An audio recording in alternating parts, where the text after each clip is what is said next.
So this is a plank variation. This one's going to be plank with chest taps.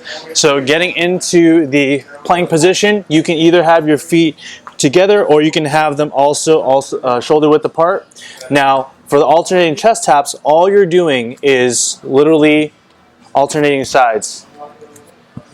Now, if it's too challenging, then you may want to drop down to your knees to allow for that engagement. And what happens is you'll know it's challenging if you are kind of rotating side to side too much or you feel like your legs are coming up off the ground. So those are some common compensations: having your hips twist or having the limb come off the ground, which means the other thing you can do is try to narrow your hands together and widen your feet to allow for the chest tap to keep you stable. You'll feel that in your shoulders. You'll also feel that here in your trunk, and then you'll feel that in your hips as well too. And that will be the plank with chest taps.